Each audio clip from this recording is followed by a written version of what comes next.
Towards projects that are more user friendly and are maybe helpful for artists. Like we could Uh-huh. maybe do talking about some of the different, like I kind of want to dig into Decentraland and some of the NFTs and stuff Uh-huh. like that.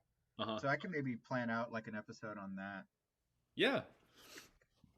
No, I think we need to do like more of a deep dive on the NFT stuff. I mean, I've got my experience of like creating one and hosting it on Rarible, but I have yet to sell one, yet to see it like really come to its full potential. But it's definitely part of the thing that's coming with this wave of crypto into like our reality.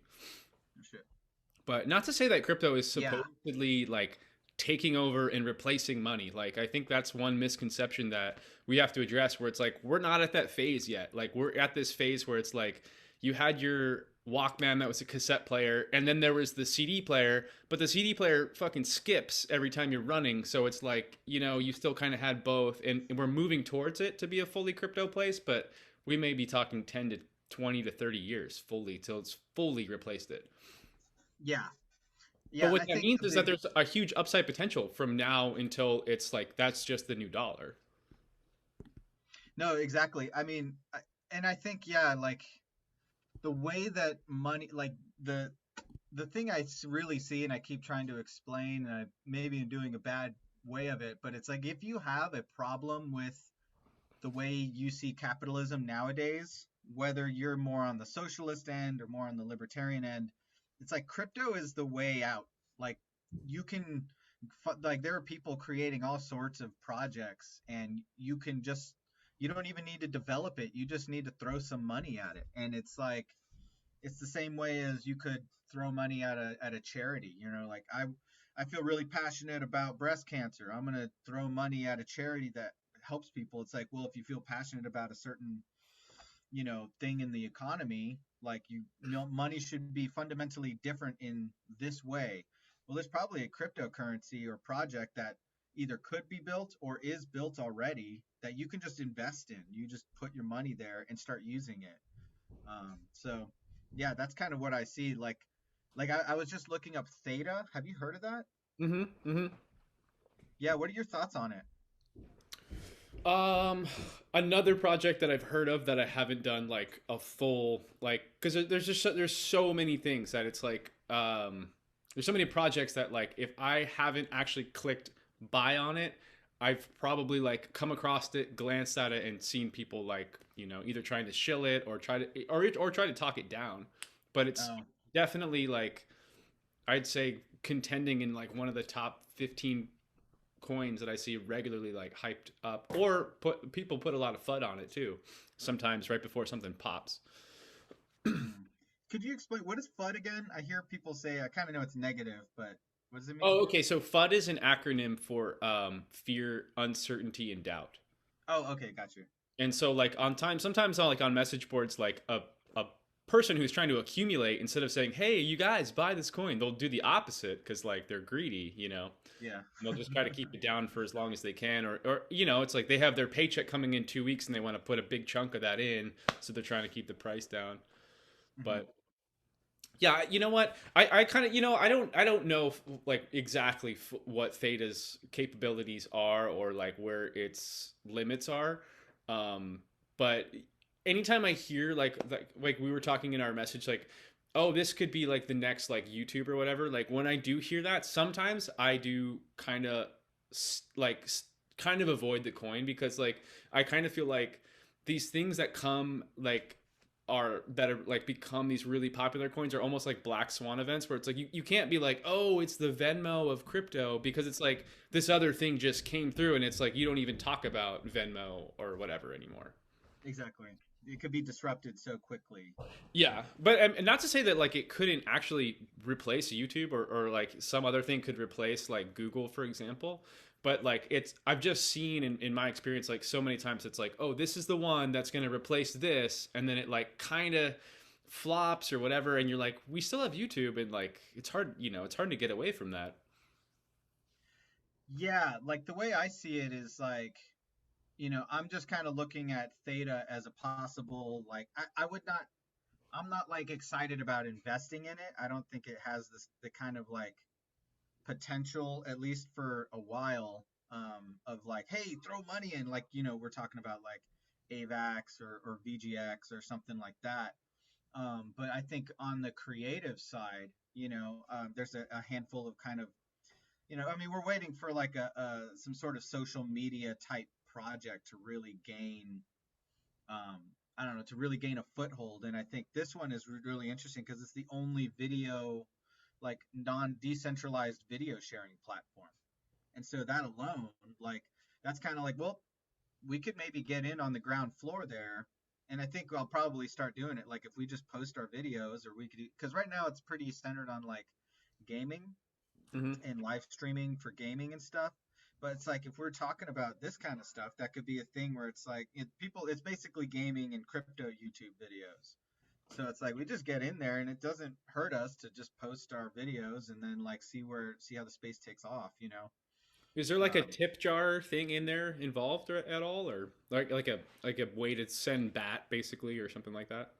yeah, there's something. Let me see here. So I put, yeah, because there have this thing called T fuel. So it's a little complex. There's two coins in there. There's theta, and then there's T fuel, and T fuel is like their equivalent of BAT. It's like and what's interesting is T fuel is routine. They built in like an inflation into T fuel, and then they burn it. So there's also a burning Oh, okay, in there. that's cool. Yeah, I should do a deeper dive and really get clear on it and write like read the white paper and stuff. But yeah, it seems like T fuel would be the thing because you get certain coins and then by holding it you get rewarded in T fuel, and essentially you're like staking it. Right. Yeah, but yeah, so that I was just really excited when I heard that. I was like, oh, that's really cool. Like as just it's a video platform that's decentralized, and I usually with things like new new companies or whatever popping off, it's usually not the first one who develops it. As far Hmm. as I can, like from what I've read, it's usually like YouTube wasn't the first video sharing platform. There was eBaum's World and there are a Hmm. bunch of other ones. Hmm. But it's like some of those people make mistakes, and then from the ashes of that, Right. another one hits. And so that's why I'm like, I don't think that Theta would be the one. It's like, all right, put all your money in. This is like investing in Uh-huh. YouTube, Uh-huh. back in Yeah, yeah. 2005. But like, I mean, it's definitely an interesting thing to try. It could be like Twitch, put like being the first person. I think the stakes are low for like being the first person to post video on Twitch Sure. and some of the other places. Like, well, now you got all those Twitch followers because when there was only 8 people doing it, you were one of the 8, and so Exactly. you know. But yeah, it seems like there's some cool shit on it. It seems interesting because like there's a couple music apps that I've seen, like trying to be like a decentralized Spotify. Uh-huh. Um, but none of them are super cool. There's one that's like sort of like it's called Audius, and I Uh-huh. actually found out about it from the guy Blau or whatever he's called, BLAU3 or something. Hmm. But he's the guy I heard about NFTs. He started like selling some big NFTs with music, so he would make the music and a collaborator would make the video. Hmm. And then so I heard about that, and he started essentially a crypto SoundCloud is what Okay. it is, and it's kind of cool. So I posted a couple tracks. I could probably try posting some more. But yeah, I think it's just interesting to start learning about the use cases and then seeing it's kind of like .com bubble. It's like when there's a million websites, like which ones are going to stick? I don't know, but if you can put your content on all of them and then whichever one picks up, then you're good. So, Yeah, I mean, if I'd say we should definitely at least throw up a couple episodes and just see what comes of it. Make a presence there, and because that like uh, if I've been successful this time around in this bull cycle, it's just been like being there early. It's literally been pretty much just that. And then, as it starts to become more popular, whatever, then, withdraw what you put into it. And sure, now you've got a couple other thousand VGX tokens that you didn't have. And who cares? Maybe it goes to $10, maybe it doesn't. Or whatever project you happen to get. And that's just kind of like what I've been looking for, is like trying to get those, just get them early enough that I do think they have potential and they do onboard to a larger platform, making them, in higher demand, driving the price up. And so it's like, it's becoming interesting because I do have a lot of friends that are like asking me good, serious questions about crypto. But then there's other people that are like, well, you said you should buy like BNT, right? And I'm like, well, yeah, I did before it got onboarded to Coinbase. And it's like, we've now, like, at least our fund, we've moved on to like, okay, what's next going to get onboarded to Coinbase? Like, what's next going to be onboarded to Binance? Like, like, so it's so fast paced that now I'm like, it's super hard for me to give anybody any advice because it's like, like if you're not taking it in this moment, like it's not really worth listening to because it moves so fast. Yeah, that's true. And I think there's definitely a distinction to make between coins that are good for trading, or like projects that are good for trading, versus projects that are good for use. Ones that we would Right. like, that Right. we see as like long haul tokens versus like, I don't know how much VGX will be like a thing that you might use forever. I mean, it seems like VGX is really just building because they have a really great app, for trading. But in 10 years, are people going to be using Voyager? Are they going to be using a different thing? So it's like it's pumping now, so it's cool to like use. I'm using VGX. I use it more than Coinbase, to be honest. It's way easier to use, in some ways, and it's really fun thing to use. But I don't. Yeah, it's not like I would suggest that like Voyager is really going to change the way that we interact on the internet or something like that. No, no, no, no, not necessarily. But the reason that I But do like that project so much is that if you look at their competitors, Coinbase, Binance, like they have different things that than Coinbase offers. Like as soon as you look at your portfolio on Voyager, it's like, hey, this is how much you're up, literally. So like if you're, oh, and like if when you that comes to doing your taxes, like Coinbase is just like, we don't know, like good luck, go through every single transaction, like, and it's kind of cool. It's like, hey, your portfolio's up, 1,000 or minus 500 right now. You have it right there. I think it's super helpful. And like what mhm. I've seen in the space is like when somebody comes on that's a competitor and they offer something just a little bit different, then they'll start to get absorbed. So Coinbase will want to be able to control Voyager. So they're going to want to buy all of their tokens because it's a governance coin. And then Mhm. that way they have governance over, just like Uniswap. Uniswap was trading around $3 to $5 for months, but it being a governance coin, once it really started to gain traction, it's up to $25 now.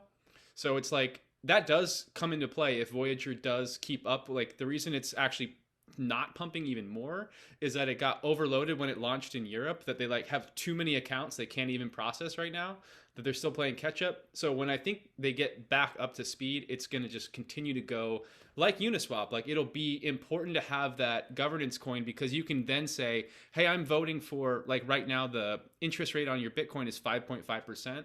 But if you have enough governance coin, you could say, I want 8%. Or I want less. We want to pay the people less because I want higher percentage on my staking my VGX coin. Or you actually have a say in that company, if you will. Mhm. I think that's something that's super important because like so I've just been reading this book called Sacred Economics, and it's just such a it's so mind blowing. But one of the things he was talking about is like, you know no matter what you use for your currency, like because people are talking, there's a lot of people like, all right, fiat currency is dead, we need to go back to gold standard or whatever. But there's really no difference between gold standard and fiat. Like gold is kind of the same thing. It's just the thing about it is that you can't just make it up out of thin air. But so what he was saying is like, whatever you pick to be the base currency, you're just going to create more of that thing. And I think what really separates a lot of these new projects and even separates them from, say, Bitcoin, is that they're useful. like they are useful. Like as being a governance coin or something, it's like you need to have the coin in order to interact on the space. Mm-hmm. Mm-hmm. Like it's not just like yeah, and so I think where he's going with it is that for a while we people used to use things like salt or certain beans or seeds as money, which is interesting because, A, if you're hungry, you can eat it, and B, it devalues, like if it's an organic matter, it devalues over time.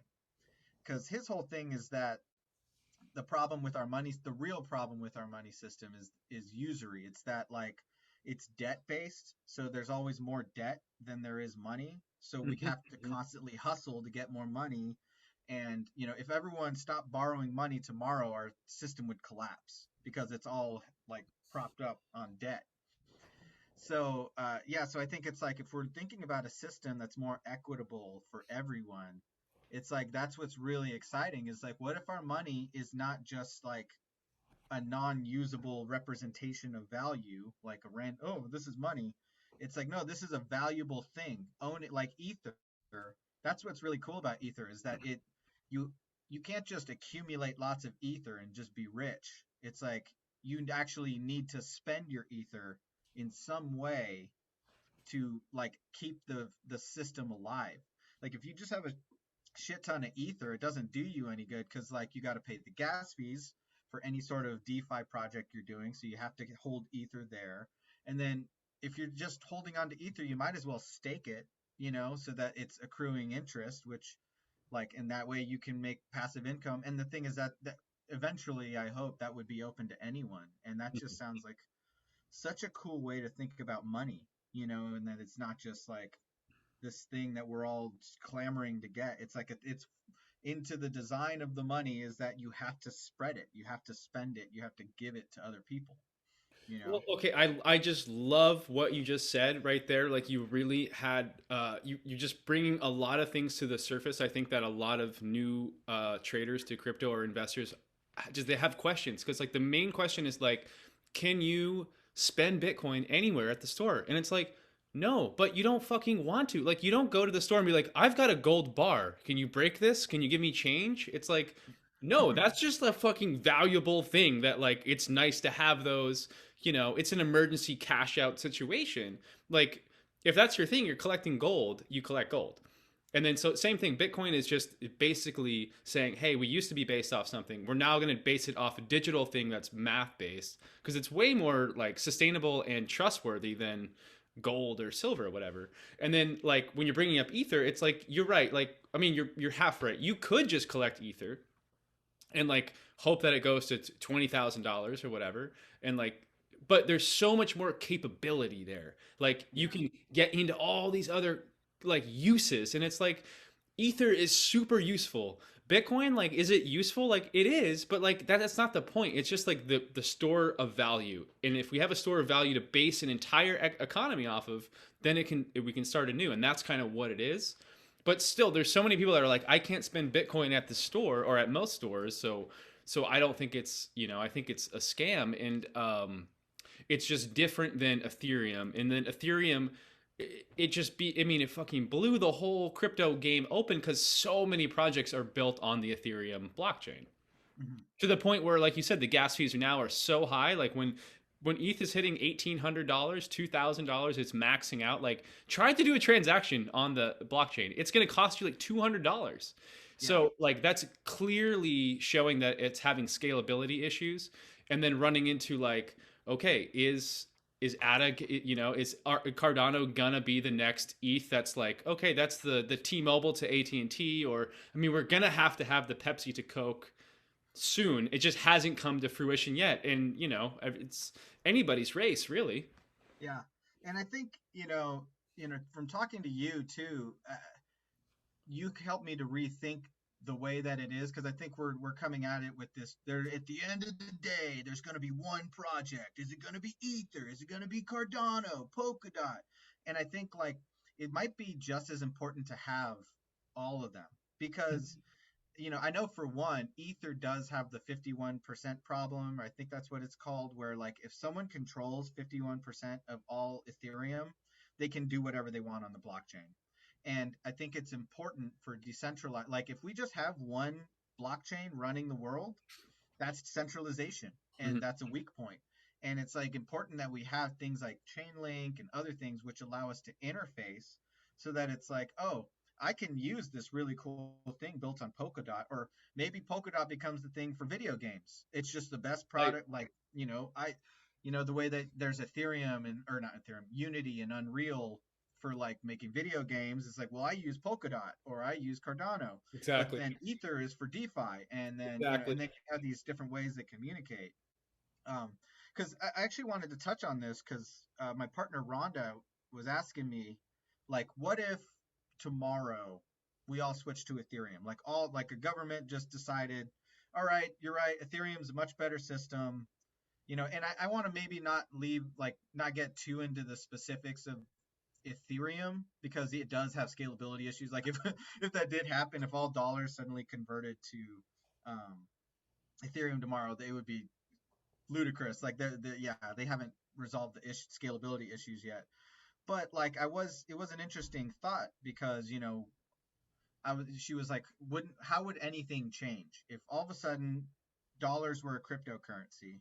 Mm. You know, like Bitcoin or Ethereum or something. How would that really help us out? And I'm curious what you might think, like what you would say to that. Yeah, I know that's a it's a super good question. Um, I mean, the biggest problem that I see right now with us being based on fiat currency, and particularly our kind of addiction to like the dollar/euro, there's upwards of 50 countries that can print just identical US $100 bills and $500 or 500 euro notes. And so, and they're not real, they're fake. They're like, they will pass any bank, like they're just not real money. So there's a lot of people on this planet that are, inherited money or have old money or whatever, that didn't necessarily get any, they didn't earn any of it. And even if the money that's accumulated into their family, it could be like 90% false. So it's like, that's huge. We're having a hard time validating money right now. So there's a lot of people that's like, they just made too much fiat money. Like, too many people have it to have it maintain its value still. So in my mind, if we did start to go to like a blockchain based economy system, I'm envisioning that the people that are doing good, honest work, that are people that are pleasant to do business with and are reliable, will rise, and the people that are kind of doing shady things or they're looking to cheat the system, just kind of switch it up, like all of that stuff, I think kind of ceases to exist because you can't fake ether. You can't. It's either somebody tipped you well or they didn't, and it's you do honest work, for the most part, you're rewarded. And then there's like our fiat system right now. There's people that do god hard honest work and they're not rewarded, and it's like I just want to see that shift. So there's part of me that's like, I don't know that it's like the answer, but it's to me a step in the right direction at least. Were you checking your levels on the Yeah. I Can you hear me? No. Yeah, you're good. You just, if you can kick it up a bit, then you should be all right. Oh, okay, so you can hear me. Okay, I can cool. hear you. Yeah, you're just Cha really cha low. cha cha cha cha cha. Yep. Okay, cool. Awesome.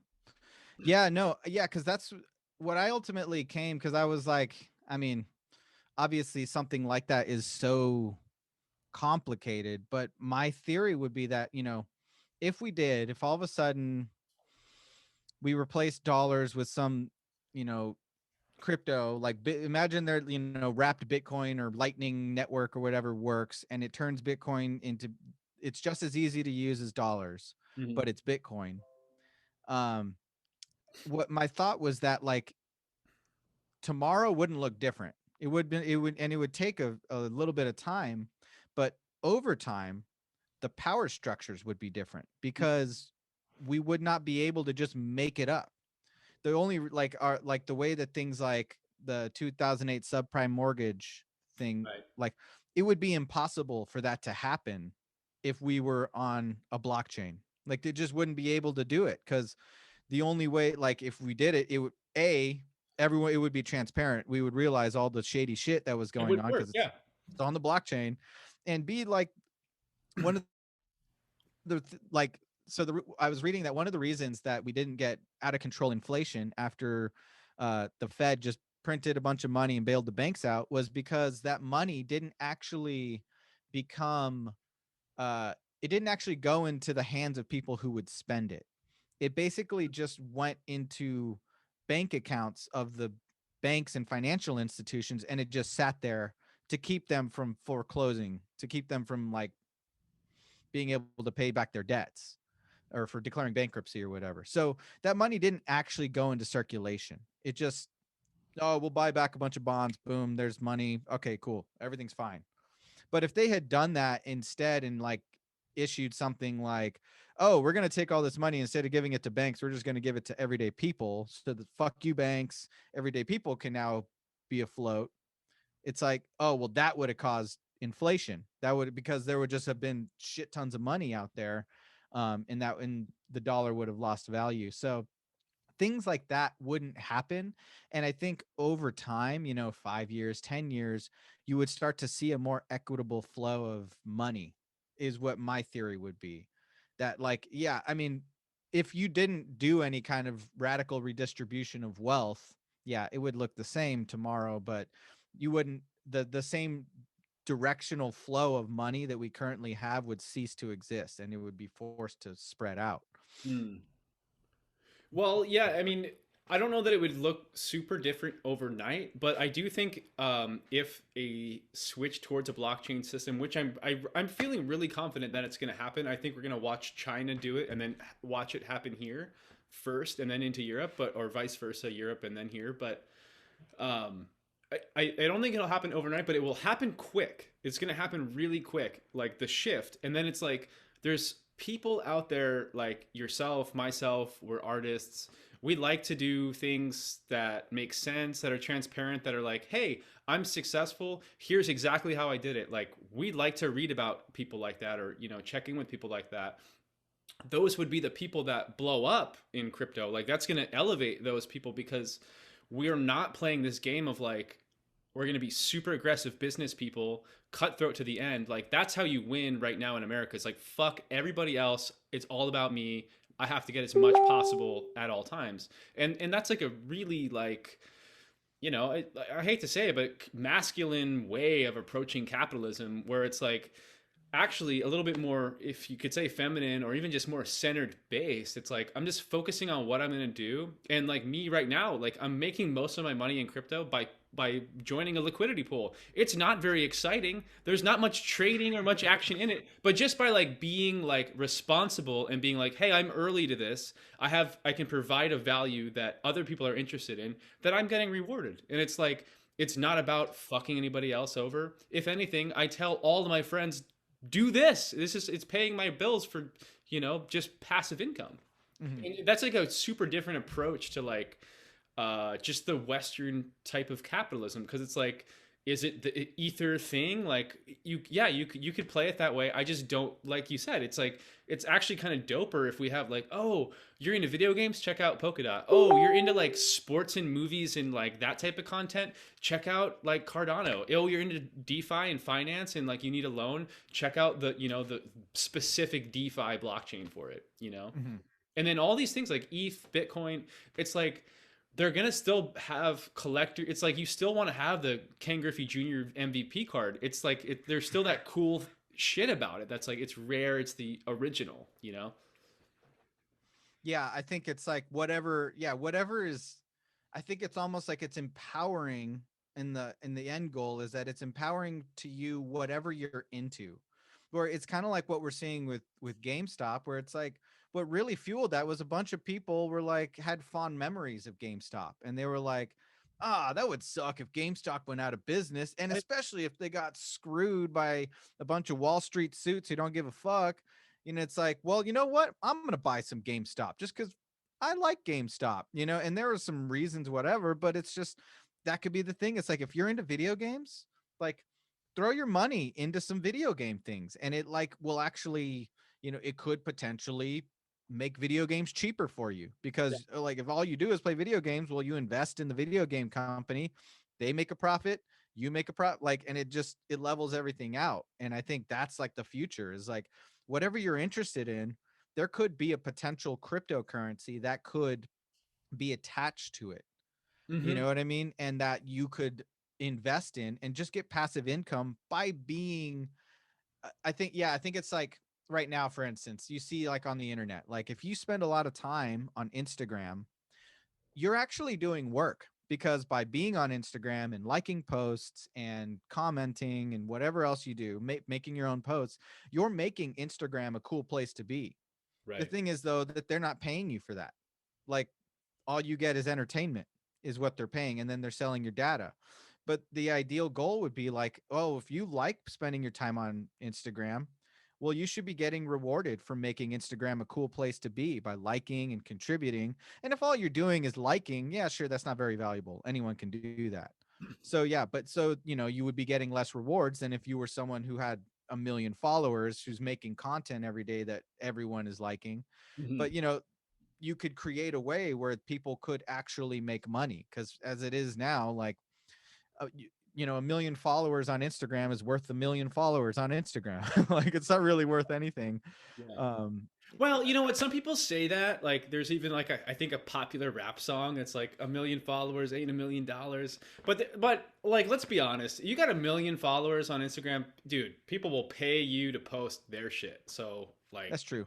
there Th- is, there is that. But you're right. There's a lot of cats and talented artists, musicians out there with like 15,000 followers. Like they're not getting paid to promote anything, and that's because they make shit that people like. It's not because they sat there and were like, follow me, like follow my new account. Like Mhm. it's Well, like it's also like, I'm personally really bad at social media. And so it's been tough for me to try to figure it out. And I'm learning to get better and think about it, reframe how I view social media. But like, I think, you know, what really inspired that guy with the NFTs was that he found some artist, some sculptor who has 8,000 followers on Instagram, and yet he sold a piece for like $100,000. And wow, that's the thing, is like, you don't need a million followers on Instagram to sell art for any kind of real value, or to, like, you just need to connect with the right audience. right. And then boom, it's like that whole 1,000 true fans. Have you heard of that?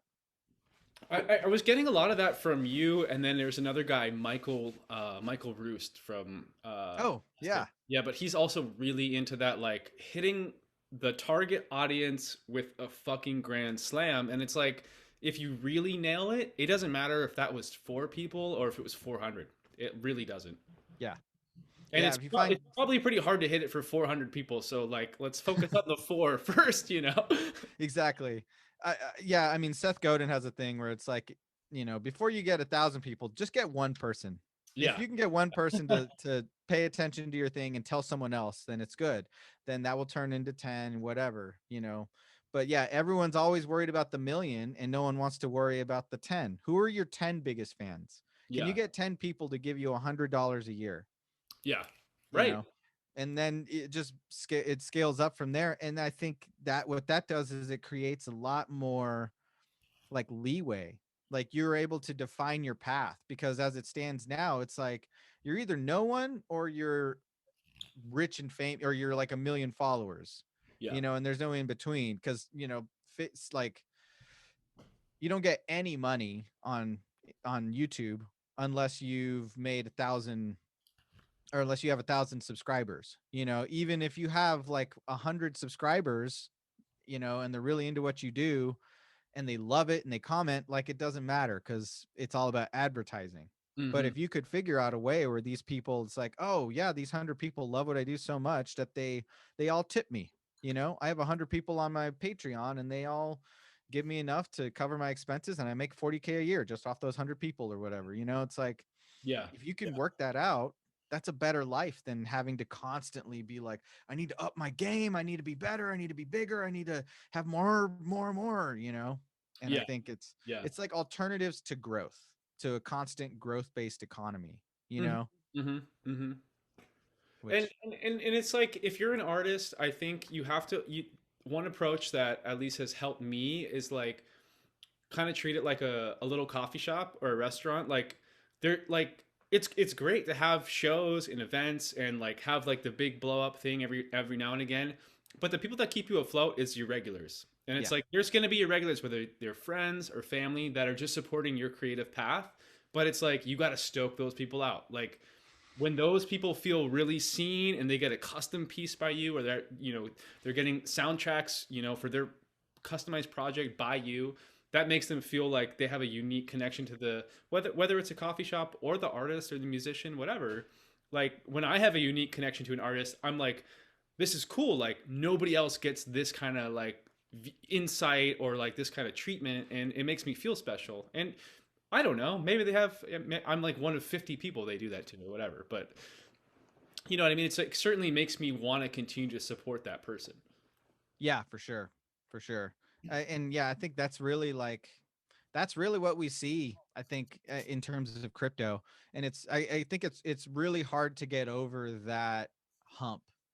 Especially in my conversations with people, to explain that aspect of it, because like you said, everyone's really obsessed with like, well, how I can't spend it at the store. I can't buy milk with it. And it's Yeah, like, yeah. but yeah, you can't really buy milk with 1 million followers either.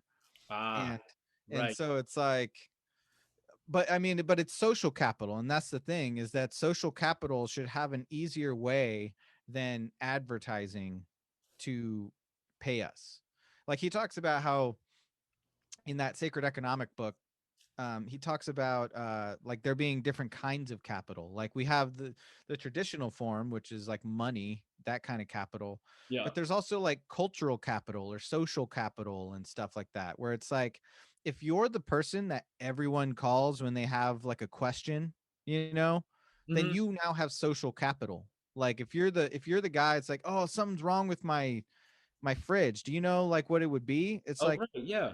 and it's just, you're just a homie, you're not like a plumber, but you know about a bunch of different things. You maybe know about electronics. Well, it's like now people like know you for that. And I think with a lot of like followers, it's like, I follow this guy because I watch his videos and they help me go to sleep, Hmm. you know? Right. And you put it out there as like a thing to help people, but it kind of feels fake to just be like, cool, I'm going to end it at like halfway through the video. So if you want the whole video, you're going to have to like Yeah. pay me. Yeah. It kind of cheapens the relationship that you might have with someone. Right. But if there's like a cost of just even interacting, and it's a small cost, but it's like it's there, and you can attribute some of that to the people who you find most valuable, then that could create a way where the people can actually have more time to create that sort of content for you, and to tailor it for you, to build more relationships, and not be like, well, I would make something personal for this small group, but it doesn't pay the bills, and they're not rich, and so they're not going to pay for my yacht or my Lambo or whatever. So I'm gonna dumb down my content and make stuff for more people. Uh-huh. Uh-huh. And so I think it would incentivize a more community based sort of relationship, at least with art or content or whatever you do. That's interesting. Like that, even you saying that, I'm like rethinking my Instagram, and it's like, there's no reason you could be like there's no reason you can't be. Oh, I'm a painter. Also, here's like the crypto projects we're investing in. Here's our returns, and like I would probably follow that person too. I'd be like, they make really cool art, and they're into like investing and think I like making money. Like maybe I can learn something from this person, as opposed to being like oh it's secretive or I mean it's true, I've been so passionate about it for so long that there's a part of me that's like, oh now y'all want to talk about it, it's like, oh now y'all want to talk about Bitcoin, y'all were telling me to shut up for so long, and now you're messaging me, but like there's another aspect of me that's like, no, I actually like when I discovered it and discovered its like relevance and how powerful this could be, like there wasn't a like greedy bone in my body. I was just like, holy shit, this is fucking dope. Just like the first time you got on AOL or that you're IMing your friends. You're like, this is cool and it applies to me. Like, and it Mhm. has nothing to do with like being better than anybody else. It's just like I knew I didn't want to miss out on it. Yeah. You know? No. And yeah, I think it's like it's in our best interest to figure out ways to like, yeah, highlight the non-trader things, the non-trader ways that people can get into it. Because yeah, I mean, I do liken it. I think this is sort of like there's a lot of parallels between the internet in the 90s, early 90s, when what the hell, what is it? It's like you Exactly. send a letter to someone, Yeah. but they Yeah. can't Yeah. hold it. You're like I know. I know. like it's hard for people to conceive of what it is. They think it's just stupid. Oh, you're trying to replace, it's not going to change anything. You're just making dollars into bitcoins, but you can't Right. spend bitcoin, so who cares? And it's like, no. So yeah, I think getting away from the trader thing, because like, yeah, and I do like, I don't know, I had a thought the other day. I wrote it down. It was something like, if you make everybody like like what's really cool about GameStop is that it's now everybody can participate in the market in the same way that before all of this happened, only a handful, like a small percentage of people could participate in the market and do futures trading and options trading and all this stuff. Well, no, no, that's not true. That's not true. Oh, I mean, I'm glad we're talking about GameStop because we haven't talked about this on the podcast, yeah.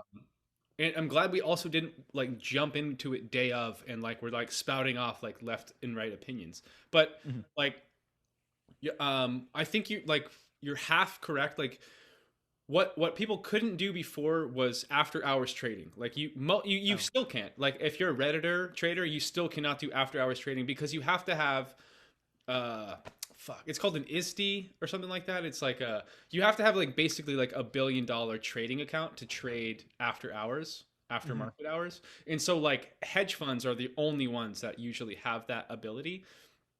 But like when GameStop happened, like, and they're still doing it now, like they're trying to short, there's the short squeeze on the AMC movie theaters coming up next. Like that's the next one.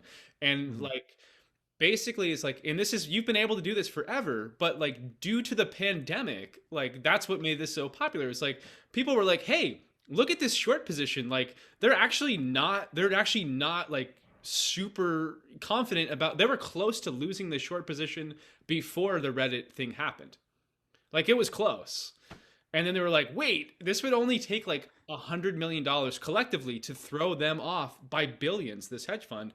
And so having everybody home on the pandemic, people looking for little like moonshot stock options, little calls and puts here and there, that started to snowball and then it disrupted it. And I mean, that's cool, and I think it is cool and it's exciting, and if you have like the nerve and kind of like the balls to like go for those types of things, if you want to go for pump and dumps, like they're gonna continue to do that, I think, for a little bit longer here. But when that really hit the fan, and what it really showed was like Robinhood and all these other kind of millennial design trading platforms, they started pulling GameStop stock off because like the hedge funders are the ones that are building these apps. And it's like, if they're building the apps, they're going to tell you what they can buy and sell. And it's like, it was just another one of those moments where it's like, if you're having high IQ enough to understand money in this country, you're like, there's a fucking gaping huge hole all over CNN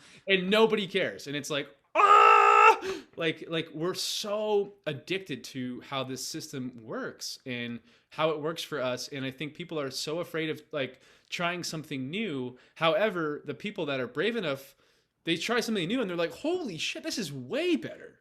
Like Yeah. this is way better, and I'm early enough that it's working for me that it's a no-brainer.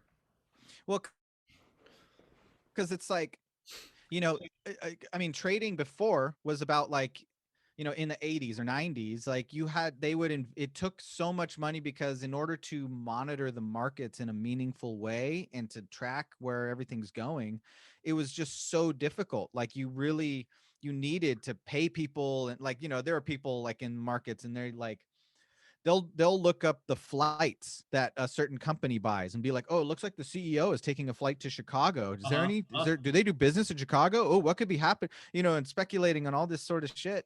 And so they could make decisions and make these little gains. But like they had the capital and all of the resources to make big decisions like that. Whereas now it's like, oh, I mean, it's all about the trend is your friend, is as investing goes. You don't want to go against the trend. You Right. want to like kind of take advantage and see where it's going. But if everybody can all get on the same page and we can just be like, hey, I don't have $100 million, but I got, 5 grand. You got 10 grand. You got, you got 5 grand. Let's all just buy this. And before you know it, we have collectively taken a position, on something like this. Right. And, Right. I think, cause I guess what I was going at though, was like empowering everybody, like making it easy for everybody to sort of realize what the markets are. Cause right now it's like the stock market is really is really kind of a sham. Like once you've paid for the stock, I mean, certain ones pay dividends and stuff like that, but once you own the stock, it's really just, it's like a baseball card, oh, check it out, I got this Apple card and I got this Microsoft card, and like, how much is this? Apple's a really cool company. I guess I want a piece of that, Hmm. Hmm. but that's really all it is. Because when you trade the stock, Apple receives none of that money. Right. But and so yeah, and so it's just like, if you empower everybody to take advantage of it, it's almost like the markets would actually be a much better reflection of the economy as a whole.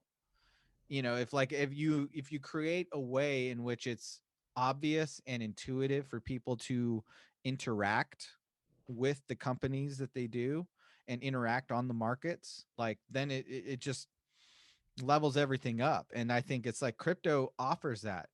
It's like, you could like, learning about liquidity pools, it's kind of like just learning about bank accounts. To be honest, it's really not any more complicated. What's complicated is that people are trying to, you know, obviously not a lot of people understand how bank accounts and all of that stuff works, but Sure. you could just as well easily explain to like a high schooler, oh yeah, so when you have money, take it and you put it in this thing, like, you want to, like, your dad works in this industry, so this industry has this, they're connected to this token, so you know why not take your savings and put it, like, these are, you put in $100 every month to this liquidity pool and you just let it sit there. And what it does is it helps the whole system work. So that's where the interest is coming from. It's not coming from like screwing over, you know random people who can't afford their, who got a predatory loan on their house or something, and now like they have to pay it all back and all this shisty stuff. It's Mhm. like, no, it's almost like a tax. It's like, it's just that the tax is, it's transparent where it comes from and where it goes. Mhm. Like, I think I was talking to someone, it's like, everyone could get behind taxes if we understood where they were, how they were being spent and where they were going. Right.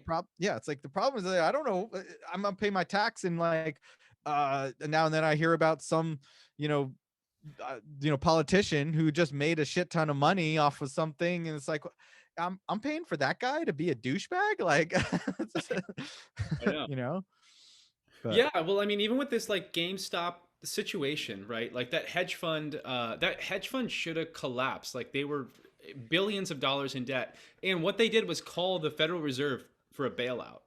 And it's like, if that was Bitcoin, there's no fucking buddy to call. yeah. Like y'all are done, son. Like liquidated. Yeah, And and that's those are, like, I mean, we've been as the cattle of this country. We've been subjugated to that, like by these huge funds, which is like, I think really uncool. And Chris, Chris, how's it going, man? oh, Oh, wait, can't hear you. audio. Oh, he's muted.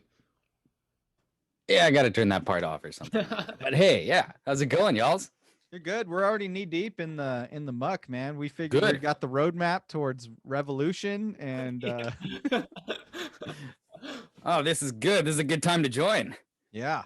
Dude, you were like, you totally called it last time we talked. You were like, there's going to be a big day, and then I don't know if it was a futures contract that expired, but it just was all over the headlines that Tesla bought Bitcoin and saw an all-time high. Was that what you were talking about, or did you know what you? Okay, yeah. Yeah, I mean, truthfully, I don't want to say no idea. I mean, like talking with y'all and like researching more for doing this show and whatnot. Um, it's brought me to a lot more light of this, and especially talking with y'all and understanding y'all in the subject. But as far as like me exactly, like I don't know. It's like, oh, that looks like a thing, and then apparently it was. Yeah. Hey, real quick, we're getting a little clipping on your mic, Chris. Just bring it down There a we couple go. dB. Perfect. Got you right there. Yeah. Yep. Middle ground. Come up Heck just a yeah. tiny bit. Yes, Split the sir. A difference. little bit more right there. How about that? That's perfect. Yeah. Perfecto. Yeah.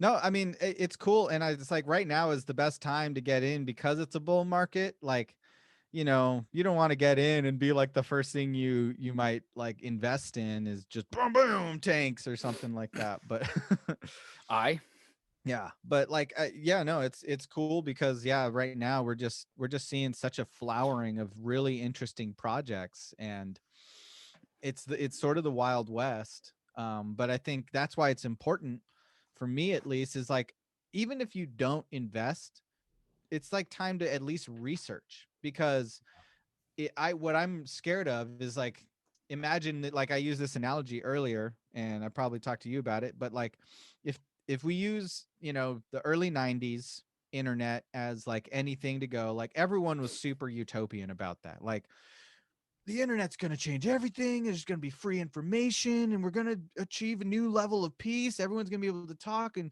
blah, blah, blah.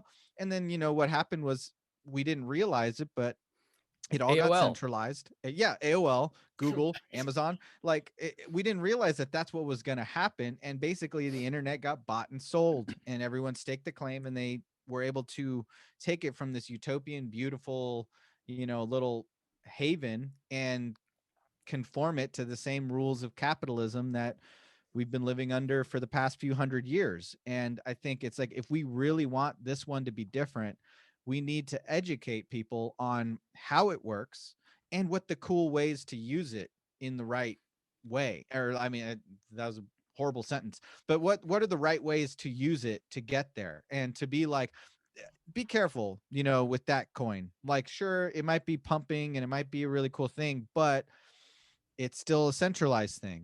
That's some of the things with HBAR that I've seen. For instance, that's some of Right. the like HBAR seems really cool in some ways, but it does have a few drawbacks. And there's a couple projects. I think Stellar is one. When you start to look at like who's funding it and, all of the people behind the scenes, it can be a little like sketchy. And that's something that I think you've talked about too, where it's like, a big thing about like Robinhood, they come up, in the GME thing, but like they came up with their excuses, like the clearinghouses and this and that they weren't trying to screw over, whatever. It doesn't really matter. But what really matters though is that that's still a thing. If that was on Uniswap, would not have happened. There's nothing there. It's all about the liquidity. It's like it's like if there's the liquidity, people can trade. There's no rules. There's no one who's going to be like, shut it down, or we can't get the clearinghouse, or blah blah blah. It's like if all of a sudden, Cardano or whatever, insert random coin is pumping and everyone's hopping on it. Oh, I want to get Dogecoin or whatever, and they like, there's no one to try to turn it off. The only thing is like, oh, if they run out of liquidity in the pool, well, then there's more incentive for people to put liquidity on there and earn interest from all of that. And the thing is, all the benefits get spread out between everybody involved, and not just like, whatever hedge fund people or whoever had enough money to put capital in. That's real. Yeah. So that's what's really exciting, and that's where I think why it's important to get non crypto heads in and educated about this, because it's like, while they're coming up with a lot of cool ideas, there could be so many cooler ideas from just people who they may not be good at the math or whatever, or the technical shit, but they know about X, they know about all these different industries. Like one of the things that's really interesting, so like I think they used a crypto in So you could potentially take a cryptocurrency and make a coin that uses a real life metric, and attach something like, say, like clean air or something like that. You create a certain metric, and so you can measure like the way that, like, say, oil or something, like a barrel of oil now Right. has a coin attached to it. And so if you're measuring it from a certain area, you can create a cryptocurrency that's not controlled by anything but by, a certain resource. And if you're doing that, then you have all of the tokenomics that could go along with it, and you can pay people. It's like the coin is worth. I'm fudging this up. I'm going to do more research onto like how this works, but like there is the potential that you could take a cryptocurrency and back it with a real life metric, and then trade it, and it's decentralized. So because of the smart contract, so there's no one person like Monsanto or, BP, who could just like control the whole game, but then they would be held accountable I for, for their pollution or something, or they could get paid more in cleaning the air or something like that. Like in Sacred Economics, what made me think of it is that in the book Sacred Economics, he mentions like, what if we had a current, because he's saying that like if you base currency off of, like people argue we should go back to the gold standard. But essentially what that does, it could be gold, oil, whatever. You're going to get more of that than you really need because it's about a store of value. So it ends up being a waste of resources and energy because you're like, well, I'm going to go mine a bunch of gold. I'm going to go dig a bunch of holes. But gold isn't really that useful outside of being a store of value or currency. So it's a bunch of wasted effort. So what if you based your money on something that we actually do want more of, like clean air or clean water or something like that? So it's like you base, and I'm getting into the point in the book where he's might describe ways that we could do something like that. But I think the best way that you could implement a money where it's in our incentive to create more of a good thing that benefits everybody, like clean air or whatever, Right. would be with cryptocurrency. And there are certain cases. I should try to find what it is, and we can put it in the notes. But yeah, I mean, that's where we need to get to, is where people are thinking that way, like, oh shit, wait, that's what you can do with it. I'm really into the environment. I'm not going to buy any of those other stupid coins, whatever, because the environmental impact, but I'm going to buy this coin because it's carbon neutral. Like, which one was it? I just read about a carbon neutral coin A carbon last neutral night. coin, right? And they, like, the people, and that was on-chain governance. That wasn't the original way it was designed. It was people who bought the coin, voted on a thing without any centralized authority organizing it, just the Right. code. The people who own the coin voted to make it carbon neutral, and they voted like, if we change this and we get our energy source, blah blah blah blah blah, now it's carbon neutral, and that's a carbon neutral coin. Like, you didn't need anyone to fucking, you didn't need any magic to do that. It's just people deciding on their own. So yeah, like the potential is there. It's just we got to like educate people and make them realize, Yeah, I definitely agree with that. Even coming from the point of knowing a little bit less than, definitely knowing a little bit less than y'all, or understanding a little bit less than y'all, or maybe even far more less than y'all. I think it's smart to, as you're saying, to have the availability of education of such. I mean, when I was younger, I wasn't really that like excited about the stock market. It's like, it sounds cool for, later venture and whatnot. And that's cool, but, put something in and don't touch it. Like, it's not like I'm excited about it thing. It's like, okay, setting self up for later. But yeah, right now, even for the people who have no want to tie into crypto, as far as like obtaining or trading or investing and all that, there's like something that's going on with the world economics that involves this crypto. So I think it's a really important thing, whether you're interested in it or not. If you're interested in how the world works and world economy, this is a topic that we should be listening to, looking at, talking about. I think it's really cool that we have like the three of us like kind of on board talking about this discussion, because there's kind of uh like three Heads levels, up. like you know, being involved in crypto or whatever, like from the newer person to like the medium person to like I've been doing this for, I'm not going to say forever, but for 6 years. So you know, it's the grandpa of the crew. But Heads up, guys. I gotta actually head out real soon. I forgot I had an appointment. I gotta do a oh, COVID okay, test real okay. quick. But yeah, no, I want to hear what that last thing you said, and then I'm gonna dip out, and y'all feel free to keep going. Yeah, maybe we'll end it, Chris and I, or something. But like, so yeah, before you sign off, I just wanted to throw this out there because we were talking about it for season 2 of the show, but like about doing a fund as like a topic we could regularly touch on. But Aaron was bringing up the Sacred Economics books, or the Sacred Economic book, Right. and I'm wondering like, what if we like like there's an old school ghetto way of like, okay, you put in $100 a week with a group of 4 or 5 friends, and like it's everybody gets 1 week where they get all the money, right? But it's like to everybody else, like you're basically just paying yourself $100 a week in advance. Like by the time it's your turn to get the money, like you've already paid into it, you know? And Right. so I'm like, oh, that'd be interesting if we had something like that, and we're like, hey, Chris, like maybe you don't need that $200, maybe you do, but maybe it's a week that you don't, and it's like, why don't you put that all in Bitcoin and just see? And then now we're all like relating to this, you know, with our own eyes on our own accounts and being like, oh wow, look at that. I'm going to make this move because when my portfolio jumps 40% in one day, I know that's not normal. I should take some profits here.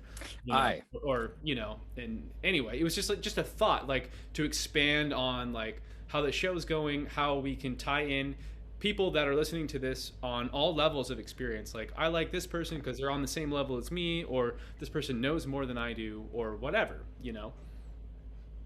And just kind of throwing that idea around, like, and not to say I have infinite money, but I'd be curious to see that, like, if we put $50 a week or $100 a week towards something collective, like, what could that do? Maybe that could inspire a listener to do something else with that as well.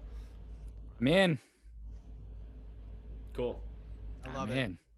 Well, this was a great conversation, guys. Yeah, like I said, feel free to keep going. I'm gonna tap out here and go take care of some things. But yeah, let's talk soon. Much love, Aaron. Yeah, let's get on the board about either rescheduling Fiona, or we can get Dave next. Whatever's clever. Yeah, she said sometime next week. So, all right. Have a good day, y'all. Perfect. Sweet. Perfect. Laters, Aaron. Thank you for being COVID responsible. We enjoy that. You too. Bye. So yeah, Jesse, what are some of the other, you know, y'all might have touched on this before I joined on today. What are some of the other hot points that are going on literally right now? I mean, like in the crypto space. Yeah, I mean, I know the Robinhood thing was a big thing, and you know, there's what I think Doge kind of like either took off or crashed or both or all of it or something like that. And then there's this, you know, there's more on Tesla and all that. So yeah, like what's the do, and what do you think next week's looking like? Right. I know that was like it was kind of how we started the episode a little bit, like with Tesla buying, I think upwards of like $1.4 billion worth of Bitcoin, obviously taking Bitcoin pretty serious, wants to create a position. I think that's really, really bullish for the near term and the next, like we're talking week to 5 weeks or something, because I think the Cash App and PayPal, they were one of the earlier investors in Bitcoin, and they built a big position probably about 3 months ago. But then I hadn't really seen anybody else do that move. Apple started to come in, and then Tesla doing this, I think, in my opinion, is going to be a chain reaction to a lot of these kind of like, for example, Facebook has not made a major move into it. For Facebook to make a big move into it to compete with Tesla, I mean, we're talking another $1 billion spend at least. I mean, so as these smaller tech companies they're going to want to keep up with Tesla, I would imagine, because like it's kind of like it's been the hot stock, it's been cutting edge for the last 8 years or whatever. Elon seems to know what's up or whatever, and just his tweeting power, like him tweeting Dogecoin is like makes it shoot up. And You know, that's a confusing thing because we were talking about the GameStop stuff, and if you want to get onto like Redditor, Moonshot, whether it's crypto or stocks, like you can really run the risk of trying to get something on a pump and dump, but it's so intense, and like I don't recommend that to a newer trader because you might see your portfolio shrink in 50% within an hour, but it could shoot back up. So a lot of those are like the big players are really interested because there's so much volatility. And when you have a big enough bankroll, volatility is good because you can freak people out. And, you know. Yeah. Well, I mean, in trading, from what I understand, there's a safe market and then there's a volatile market. And if you're looking to make, volatile is what you're going for. If Right. safe is what you're looking to make, then maybe just set some of the money aside in an account. There's many safe ways to safer, kind of both in the quotes there, but yeah, there's a lot of ways to do it safe. So it's really interesting. And yeah, the volatility of Tesla. I mean, we're seeing some of that here in Austin for sure. People wanting to follow Tesla. Austin's going to see a major tech boom. We're already seeing it, but I mean, Tesla, we've got Apple looking to open to create some of their own, chips and whatnot. Like right here in Texas, we've got AMD's here, Intel's been here, 3M, we got Google, it's really crazy. And I'm wondering how much of this is those companies following Tesla, like how it's not just like, hey, Tesla's doing it, we should likely, if they're smart, it's not like that. Right. But how much of that is going exactly like that, Tesla's doing it, so we should, or Tesla's talking about it. So if we don't join on right now, then what do we do? And another quick thing to add on there, like, local Tesla is affecting a lot of stuff. I generally, with the limited amount of information that I have on it, I kind of like where Tesla's going. The company, they're doing some things, the advancement in technologies that a lot of companies are saying, well, we don't have the way to like research this well, or we don't have these other things. And Tesla's like, oh no, we do, and we're just going to go ahead and do it, like, finding the information out on it. But then there's other things like here in Austin, Tesla just bought a piece of property, and that's where something called Austin MusicLab is located. Now, MusicLab is a place where musicians and bands and audio and video people alike can come and practice. It's practice spaces, rental practice spaces. Sometimes they do monthly blackouts and whatnot, so you can leave your gear there and all that kind of stuff. Well, Tesla bought that. It was one of the only two practice spaces here in town, right? And Mike over at Indigo Labs, which is taking care of and running MusicLab, Austin MusicLab, has some things to say about it and think about it. So like it's interesting what Tesla has to do with everything. If they say something, or if they just kind of move something or do something, a lot of stuff happens to it. One of them is crypto, and other things are, involved non-crypto stuff. But Tesla's a huge influence. Is them acquiring that space to keep it the same, or is that for them to do their own? Oh, see, that's where you're like, come on. This is what makes it in Austin. Exactly. So it's it's interesting because I think I like the idea of where the what the company is providing, and at least what the company is changing in the standards of the way that we view the world and information that we have, especially on these particular things, like autonomous vehicles and where all this stuff is going. Instead of maybe feeling like a bit more of like lying or like holding back information, which has probably been more of the common practice in the last 20-30 years, it seems like there's more information coming out. So what is it? Is it good? Is it bad? There's a lot of sides to it. Oh, that's fascinating. I didn't oh man, I didn't know that. I mean, gosh, I'm also along with it being interesting, it makes me a little bit sad to know that like there's musicians and artists out there that do not give a fuck about money or anything. They're just trying to do their thing, and I think that's an important part of the human experience that we need to cultivate and allow to happen. Like okay, you need to have this particular property. Well, make this thing that it used to be really, really cool somewhere else for these guys to do their thing before you take it away from them. You know, because it's like Yes. there's no way that like a musician and artist can keep up with Elon Musk or it's his investors or whatever. Like, no way. Exactly. I'd like to definitely see Elon, if you're looking, if you're listening, get a hold of us. We are definitely waiting for some extra help on some of the things. And if you'd like to help Austin with moving in maybe a little bit more subtle instead of harsh, there are ways, Elon, that you can help us with that. And I Austin wonder Music Lab is one of them. like somebody's got to get his attention because it's like you got to push that to Grimes to his partner because she would probably be the one that was like, hey, you can't take this away from the musicians. Like Grimes is a full-on artist, and I think if they weren't like, I'd have a lot less faith in Elon if he was married to somebody else. Like if Oh, he no was like joke. a Kardashian or something, you know, like this I'm a little bit like, all right, there's some punk rock in there. Like there's something a little like, there's a saving grace about him that I'm like, he just hasn't fully crossed the line of evil billionaire to me yet. So Aye. Agreed. There's still something. There's some sort of like, and again, maybe that's a part of that information thing is that I was speaking of, like just attainability.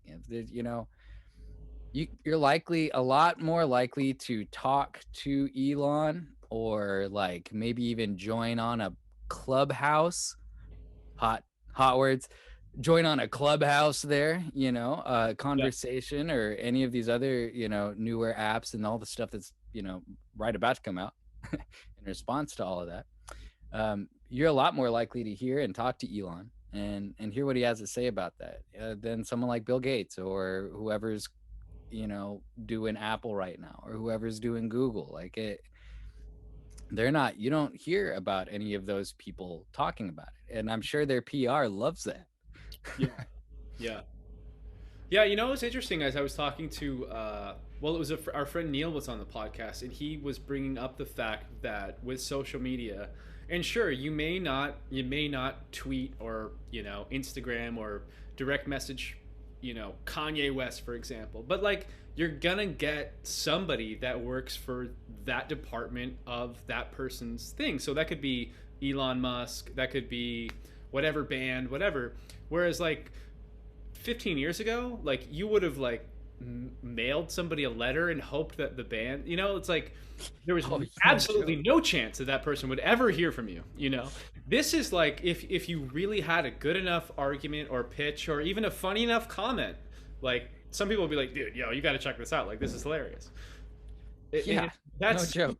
super uplifting because it connects like the regular kind of you and me guy to like these people that sure they're maybe a little bit smarter than us, but like the reflection and power and influence they have in the world, I don't know, it's like is reflective of the intelligence gap. Oh, that's a hard one. Hopefully we're moving more into intelligence and usability actually reflects how you see, how you see and experience people. Hopefully the world out there listening, I'm a big proponent of that. Let's move toward that. Yeah, same. I mean, because look, there's people. Elon is obviously super smart, but at the same time, he puts his pants on one leg at a time. He still has to wipe his ass. He's still just a dude. It's like Aye. it's not like he's like from another planet smart or you know what I mean. Like sometimes I think there's like this gap where it's like, oh well, that upper echelon is so untouchable, and it certainly feels that way, but I don't know if that's really the truth. That is correct. And in fact, give me just 1 second. Yeah. I put Elon's pants on one leg at a time as well. Right here, we've got some of the Tesla pants. They're real warm, by the way. A little pricey, seeming to be a good product. But yeah, it's things are a lot more accessible nowadays. And that's super awesome. And I hope that some of these companies help to continue make these things more accessible, whether it be in a crypto base, whether it be products that they make and provide, or whether it be information. Yeah. I mean, we're at an interesting time. I actually think right now things are going better than I thought, which is like it's usually not that way. It's usually like at least with our last president and everything, it was just like, "Oh my god, this is so bad. Like this is worse than I thought I could ever get, you know." And now Mm-hmm. there's a little bit there seems like the country's like at least taking a deep breath at least, you know. And then there's like talks of more stimulus coming through and like I mean, we're our economy is in a predicament, but at least we don't have somebody that's like, you know, telling people to approach government buildings and like just all of that is like, hey, we actually have to get our you know our hands dirty and do some work and like work together. Yes. You know? It's not just like protesting and yelling and tweeting at each other. Yeah, like some sort of something. Okay, I get the protest, I get the yelling, I get the all this stuff. When someone's being quieted and it's hard to hear them, I'm gonna yell loud. I have done the same, and I do the same. And in doing so, I've realized that sometimes that's not the best way to be heard. If your face looks angry as hell, people ain't gonna listen to you the same way. If you're like, hey, look, I feel like there's this issue and I have this problem, and it's not just me, it's like all of the people, the thousands and billions and millions, whatever people you see behind me, like those, we're all having this issue. And instead of like, we're going to beat the hell out of you just so you'll listen to us, maybe, I don't know. There's got to be better ways. Yeah, I So know, I know. I mean, at least it feels good to feel optimistic, like genuinely, not just like forced optimism. Like I should be smiling, right? You know. So, um, right. yeah, I think we're in for like a treat in the next. I don't know in the next year, but who knows? I mean, this the whole past year I could have never dreamed up. So it's like at this point it's hard to like feel too confident in a future, really. That is real. That is real. Yeah. But I mean, that's all I got for I think the that was like our GameStop Bitcoin chat, and I don't know what else has been going on. What's been going on in Chris world the last week or two? Oh, awesomeness. Moving some stuff. My buddy has an audio industry, an audio rental company, audio, video, lighting, lasers, any sort of whatever you need for a show. And he's moving his warehouse to a new location. Big shout out to Scott at fatstream.com there. What? Yeah, super awesome. And it's interesting to see, what production companies. I've worked in the audio industry a little bit, some of the stuff you see here. Um, what's happening with some of these companies, what's happening with all of that. For Scott in particularly, and for Fatstream, Andrew at Fatstream as well. Um, they're holding up. They're doing. It's hard to say really that anybody's doing well currently. I don't know how one would qualify well. Still alive is well to Mm-hmm. me often. So like they're doing pretty good. And I've been helping him move some stuff, and also talking to Mike over at Austin Music Lab, and figuring out what we're gonna do with this next thing. Are we moving the practice space to a new location? Are we ending up renting a building and putting it in there and building out? Are we going to go ahead and build a new location with either a new building or whatever? The rent prices and the property prices here in Austin are skyrocketing for many reasons, not just because of the tech boom, but there's another large tech boom that I'm sure has something to do with it. Yeah. So there's a lot of stuff like that going on. It's super cold in Texas right now. This weekend, Valentine's Day is this weekend, right? That's Oh. supposed to be down to 16 or 17 degrees. Oh Got wow. a snow day. Wow. That's colder than it is here in New York. It's gonna get real cold from what I hear and from what I feel. Yeah. I'm wearing sleeveless right now because I'm inside, and also because I've had some practice in the cold from this last year farming. So Nice. There you go. Hell yeah. but Man, well, yeah, I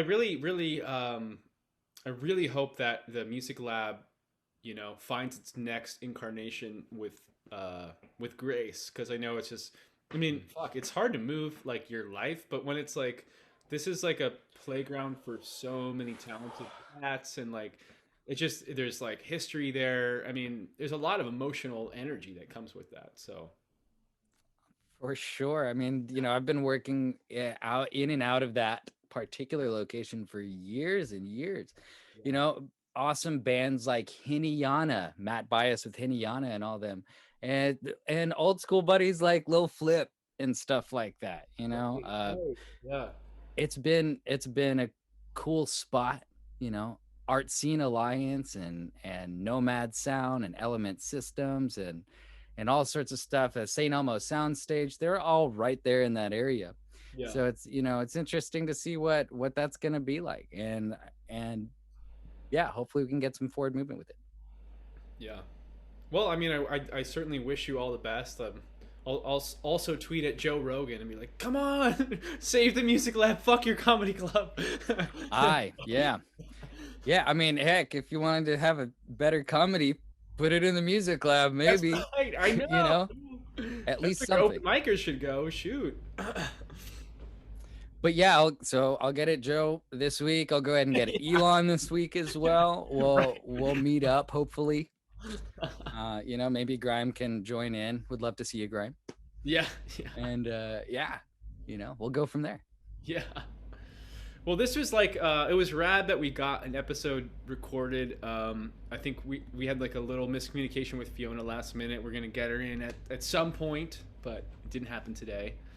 But thank you for jumping on. And I don't know, is there anything else that you wanted to check in on before we call it a wrap? Well, I think that's actually pretty good for right now for me. Yeah. Cool. Now, if there's anything else that anyone listening or looking wants to know about, here's the time to go ahead and message us. Go ahead and type it in the comments. Ask any questions you'd like to. We definitely want to provide more that you're interested in hearing about. For sure. And that being said, thank you so much for listening to this show because we do it all for you. For you. Love you guys so much. Awesome. Thanks for listening to Pirate Utopia, and we'll see y'all shortly.